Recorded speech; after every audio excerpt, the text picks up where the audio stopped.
नमस्कार दोस्तों, मैं डॉक्टर उपेंद्र आप सभी लोगों का डॉक्टर उपेंद्र राज होम्योपैथी में स्वागत करता हूं।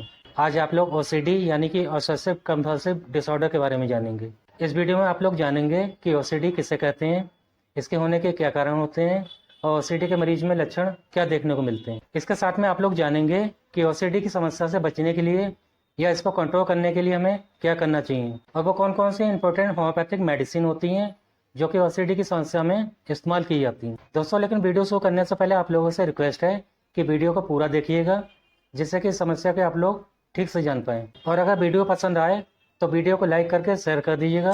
और अगर आप लोगों ने चैनल को सब्सक्राइब नहीं किया है तो प्लीज़ चैनल को सब्सक्राइब करके बेल आइकन को जरूर प्रेस कर दीजिएगा।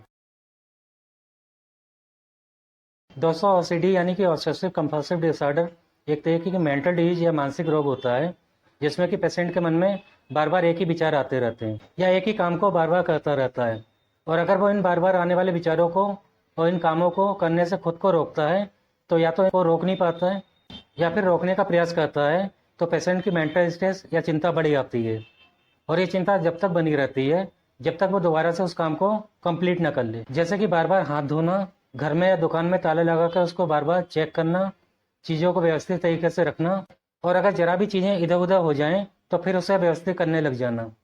और इसके साथ में कुछ रिलीजियस ओसीडी भी होती है।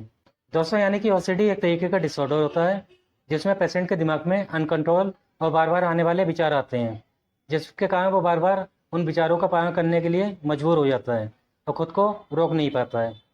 तो दोस्तों, यही ओसीडी कहलाता है। और इस समस्या के कारण पेशेंट की पर्सनल लाइफ और सोशल लाइफ खराब होने लगती है और उनके घरेलू लाइफ में भी फर्क पड़ने लगता है। दोस्तों, अब ओसीडी के कुछ मेन कारणों को जान लेते हैं। सबसे पहले कारण की बात करें तो वो है न्यूरोट्रांसमीटर्स। हम लोगों के दिमाग में कुछ न्यूरोट्रांसमीटर्स या फिर कह सकते हैं कि केमिकल होते हैं, और इन केमिकल में कुछ चेंजेस आने के कारण ओसीडी की समस्या हो सकती है। और अगर सबसे इम्पोर्टेंट न्यूरोट्रांसमीटर्स की बात करें तो वो सेरोटोनिन होता है। और यदि सेरोटोनिन में कुछ बदलाव आने लगे तो ओसीडी होने के चांस बढ़ जाते हैं।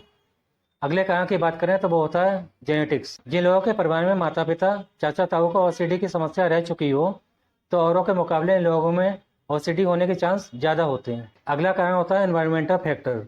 कुछ ऐसे कारण होते हैं जो कि ओसीडी की समस्या को और ज़्यादा बढ़ा सकते हैं, जैसे कि रिलेशनशिप में स्ट्रेस रहना, फैमिली में किसी वजह से तनाव का सामना करना, या फिर निजी जिंदगी में किसी भी वजह के कारण स्ट्रेस बना रहना ओसीडी की समस्या को बढ़ा सकता है। ओसीडी की समस्या के लिए अगला कारण होता है कुछ ऐसी घटनाएं हुई हों जिनके कारण व्यक्ति को दिमागी या शारीरिक रूप से दिक्कत का सामना करना पड़ा हो, जैसे कि बचपन में कोई फिजिकल या मेंटल एब्यूज हुआ हो और ये चीज़ें उनके दिमाग में घर कर गई हों। इसके साथ में कुछ कारणों की बात करें तो ज़्यादा डिप्रेशन में रहने वाले लोगों में भी ओसीडी की समस्या देखने को मिल सकती है। जो लोग नशीली चीज़ों का सेवन ज़्यादा करते हैं उनमें भी ये समस्या हो सकती है। तो दोस्तों, ये कुछ मेन कारण होते हैं किसी में भी ओसीडी होने के लिए, और इन कारणों को आप लोग जरूर पहचानें। दोस्तों, ओसीडी में होम्योपैथिक ट्रीटमेंट बहुत इफेक्टिव होता है और अधिकतर पेशेंट ट्रीटमेंट लेने के बाद ठीक हो जाते हैं। दोस्तों, अब ओसीडी के लक्षणों को जान लेते हैं। ओसीडी के लक्षण हर पेशेंट में अलग अलग हो सकते हैं। अगर कुछ मेन लक्षणों की बात करें तो पहला है जर्मोफोबिया। इस समस्या में पेशेंट को जर्म या कीटाणु को लेकर बहुत ज़्यादा डर रहता है, जिसके कारण उनमें बार बार हाथ धोने की टेंडेंसी मिलती है। अगर वो किसी सरफेस को छू लेते हैं या फिर किसी से हाथ मिला लेते हैं तो उनको लगता है कि उसके जर्म्स उनके हाथों में आ गए हैं और ये उनको बीमार कर देंगे, चाहे वो सरफेस कितना भी क्लीन क्यों ना हो। और इसी फोबिया या डर के कारण वो अपने हाथ बार बार साबुन से धोते रहते हैं और उनकी ये समस्या उनके ऊपर इतनी हावी हो जाती है कि बार बार उनके हाथ धोने के कारण उनके हाथ छिल भी जाते हैं, लेकिन इसके बाद भी वो अपनी इस टेंडेंसी को छोड़ नहीं पाते हैं। कुछ लोगों, खासकर लेडीज़ों में देखा गया है कि उनको घर में ज़रूरत से ज़्यादा सफाई करने की ओसीडी होती है। जैसे कि उनके घर में अगर कोई मेहमान आया हो और वो आकर उनके सोफे या फिर किसी बेड के ऊपर बैठ गया हो तो इन महिलाओं के अंदर बार बार ख्याल आने लगते हैं कि अब मुझे चादर या सोफे के कवर को धोना ही होगा, नहीं तो इनके साथ आए जर्म्स मुझे या मेरी फैमिली को बीमार कर देंगे, चाहे वो मेहमान कितना भी साफ सुथरा क्यों ना हो। और जब तक वो मेहमान चला नहीं जाता है और वो महिला उस चादर या सोफे के कवर को धो नहीं लेती है, उस महिला के अंदर स्ट्रेस बना रहता है और अनवांटेड ख्याल आते रहते हैं। अगर अगले लक्षण की बात करें तो कुछ लोगों में चीज़ों को व्यवस्थित तरीके से रखने की ओसीडी देखने को मिलती है। ऐसा व्यक्ति अपनी चीज़ों को व्यवस्थित होते नहीं देख सकता है। जैसे कि अगर किसी व्यक्ति की कॉपी किताबें या कोई भी सामान जरा भी इधर उधर रखा हो तो जब तक वो इन चीज़ों को ठीक तरीके से सजा के नहीं रख देता है उसको सुकून नहीं आता है, उसके मन में स्ट्रेस बना रहता है। उसके रूम में अगर कोई दीवार घड़ी लगी है, अगर वो जरा भी तेजी हो गई हो, तो जब तक वो उसको उठकर सीधा नहीं कर लेता है, उसका दिमाग अशांत बना रहेगा। हालांकि ये काम बाद में भी हो सकता है, लेकिन उसको ये काम उसी समय करना होता है। दोस्तों, ओसीडी का पेशेंट मजबूर हो जाता है अपने मन में आए विचारों का पालन करने के लिए। अगले लक्षण की बात करें तो कुछ लोगों के अंदर चीजें बार बार चेक करने की ओसीडी होती है। जैसे कि अगर कोई महिला या पुरुष घर से बाहर जा रहे हैं, तो वो बार बार जाने से पहले किचन में जाकर गैस रेगुलेटर चेक करेंगे, बार बार लाइट के स्विच चेक करेंगे। ये सब चीज़ें बंद होंगी, लेकिन वो बार बार जाएंगे और उन सभी चीज़ों को रीचेक करेंगे। इसके बाद वो घर के मेन दरवाजे को लॉक करने के बाद भी कई बार वापस आकर लॉक खींच के देखेंगे कि कहीं ताला खुला तो नहीं रह गया। हालांकि इन सभी चीज़ों को वो ऑलरेडी बंद कर चुके होते हैं, लेकिन उनके मन में इस बात का भ्रम बना रहता है कि कहीं गलती से कोई लॉक खुला तो नहीं छूट गया है और घर में कहीं चोरी ना हो जाए। अगले लक्षण की बात करें तो कुछ लोगों के अंदर बार बार पूजा करने की ओसीडी देखी जाती है। ये व्यक्ति बार बार या काफी लंबा समय पूजा करने में निकाल देते हैं। दोस्तों, पूजा करना गलत नहीं है, लेकिन जिन लोगों को धार्मिक विचारों की ओसीडी होती है, वो एक काफी लंबा टाइम पूजा करने में निकाल देते हैं। ऐसे लोग दिमागी रूप से इस चीज के लिए बाध्य रहते हैं कि हमें इतने इतने समय तक इन देवी देवताओं की पूजा करनी है, चाहे ऐसा करने से उनके कितने भी जरूरी काम क्यों ना छूट जाए। इस तरीके की ओसीडी में पेशेंट के मन में एक डरावने विचार आते हैं कि अगर मैं ऐसा नहीं करूंगा तो मेरे या मेरे परिवार के साथ कुछ अनहोनी ना हो जाए, कुछ नुकसान ना हो जाए, और वो व्यक्ति मेंटली इस बीमारी का शिकार हो जाता है।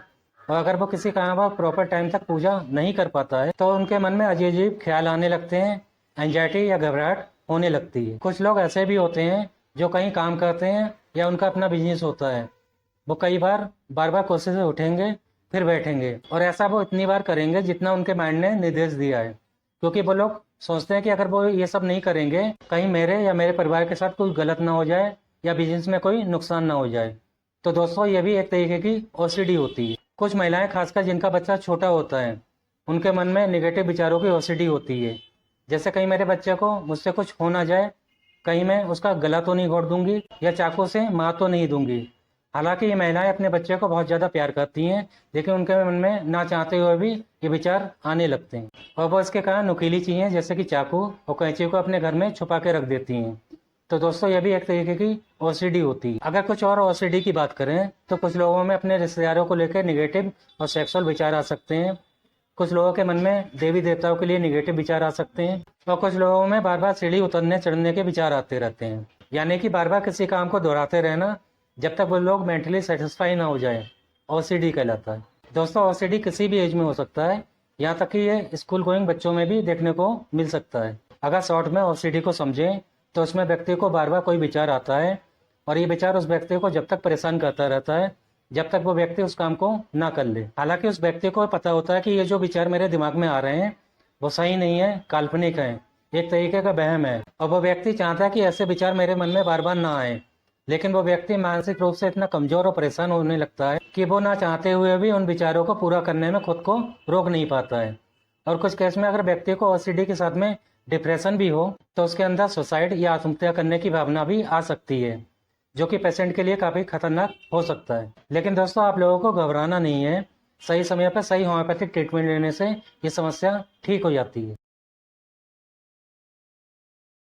दोस्तों, ओसीडी की समस्या क्योंकि एक तरीके की मेंटल डिजीज होती है, इसलिए इसके लिए मेडिसिन के साथ साथ अपने आप पे भी कंट्रोल करना जरूरी होता है। हालांकि इस बीमारी में खुद पे कंट्रोल करना मुश्किल हो सकता है, लेकिन नामुमकिन नहीं होता है। जैसे कि जिन लोगों को बार बार हाथ धोने की ओसीडी है, वो कोशिश करें कि हाथ धोने की टेंडेंसी धीरे धीरे करके कम करना शुरू करें। ऐसा करने से आपको मेंटल स्ट्रेस हो सकता है, और उस मेंटल स्ट्रेस को आप लोग इधर उधर माइंड डाइवर्ट करके कम करने की कोशिश कर सकते हैं। कुछ दिनों तक ऐसा करने से आप लोगों के मन में जर्मीफोबिया या बीमारी होने की नेगेटिव टेंडेंसी खत्म होने लगेगी। अगर आपको चेकिंग ओसीडी की समस्या है तो पूरी कोशिश करें कि लॉक लगाते समय, स्विच बंद करते समय या गैस रेगुलेटर बंद करते समय अपना पूरा माइंड उस पर फोकस कर दें, और उस समय अपने आप को पूरी तरीके से सेटिस्फाई कर लें कि हाँ, मैंने ये चीज़ें अच्छे से बंद कर ली हैं, मुझे 100% कन्फर्म हो गया है, अब मैं दोबारा इसको चेक करने नहीं आऊँगा। ऐसा आप लोग रोजाना करना शुरू कर देंगे तो धीरे धीरे करके आपके बार बार लॉक चेक करने की टेंडेंसी कम होना शुरू हो जाएगी। अगर आपको रिलीजियस ओसीडी या धार्मिक विचारों की ओसीडी है तो धीरे धीरे करके अपने पूजा करने के टाइम और रिपीटिशन को कम करें, और अपने मन को समझाने की कोशिश करें कि मेरे मन में ये भय काल्पनिक है, एक तरीके का वहम है, सब लोग ऐसा नहीं करते हैं तो मैं क्यों कर रहा हूँ, और ऐसा करने से मेरी रूटीन लाइफ डिस्टर्ब हो रही है। दोस्तों, पूजा करना जो ही होता है, लेकिन अपने सभी काम छोड़कर एक चीज में लगे रहना एक तरीके की ओसीडी होती। तो दोस्तों, दवाइयों के साथ में हमें अपने आप पे भी कंट्रोल करने की कोशिश करनी चाहिए, क्योंकि ऐसा करने से हमारी समस्या जल्दी ठीक होना शुरू हो जाएगी।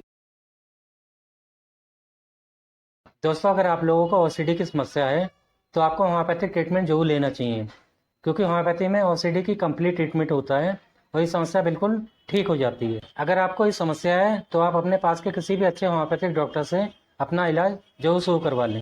और इस चीज़ का आप लोगों को विशेष ध्यान रखना होगा कि आप लोग अपने कोई भी सिम्टम डॉक्टर से न छुपाएं। आपके मन में क्या ख्याल आते हैं और उसके कारण आपको क्या दिक्कतें महसूस होती हैं, और उसके सिवा कोई और भी समस्या रहती है तो उनको आप लोग खुलकर जरूर बताएं, क्योंकि दोस्तों ट्रीटमेंट पूरी तरीके से आप लोगों के लक्षण पर डिपेंड करता है। होम्योपैथी में वैसे तो ओसीडी के लिए कई मेडिसिन होती हैं जो कि आपके डॉक्टर आपके सिम्टम के अकॉर्डिंग सेलेक्ट करते हैं, लेकिन आज मैं आपको कुछ कॉमन यूज होने वाली होम्योपैथिक मेडिसिन बताने जा रहा हूँ। दोस्तों, पहली मेडिसिन का नाम है आर्सेनिक अल्वा 30 पोटेंसी में। इस मेडिसिन के पेशेंट के मन में फियर ऑफ डेथ रहता है।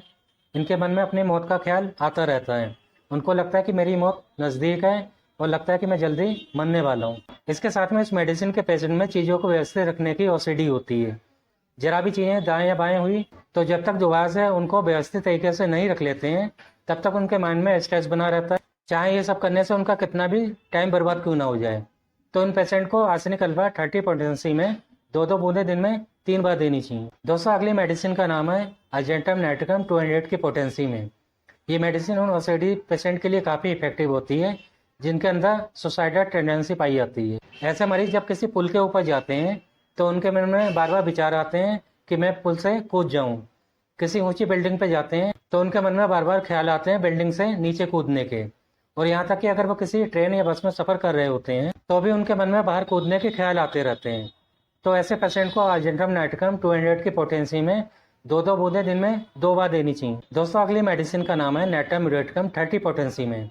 ये मेडिसिन उन ओसीडी पेशेंट के लिए काफ़ी इफेक्टिव रहती है जिनको बार बार घर के ताले चेक करने की आदत होती है। जैसे वो घर से कहीं बाहर जाने की तैयारी करते हैं तो बार बार अपने बैग को चेक करेंगे कि कहीं कुछ रह तो नहीं गया है, फिर थोड़ी देर बाद दोबारा चेक करेंगे, और ऐसा वो कई बार करते हैं। घर का लॉक लगाने के बाद कई बार लौट कर आएंगे और दोबारा से लॉक चेक करेंगे। तो दोस्तों, ऐसे पेशेंट को नेटम म्यूरेटिकम 30 पोटेंसी में 2-2 बूंदें दिन में 3 बार देनी चाहिए। कुछ दिनों तक लें, अगर आराम लगे तो आगे कंटिन्यू करें। अगली मेडिसिन का नाम है सिप्लिनम 200 की पोटेंसी में। इस मेडिसिन के ओसीडी पेशेंट को बार बार हाथ धोने की टेंडेंसी होती है। कहीं कुछ टच कर लिया हो, किसी से हाथ मिला लिया हो तो उनके माइंड में बीमार होने का डर बना रहता है। तो ऐसे पेशेंट को सिप्लिनम 200 की पोटेंसी में 2-2 बूंदें दिन में 2 बार देनी चाहिए।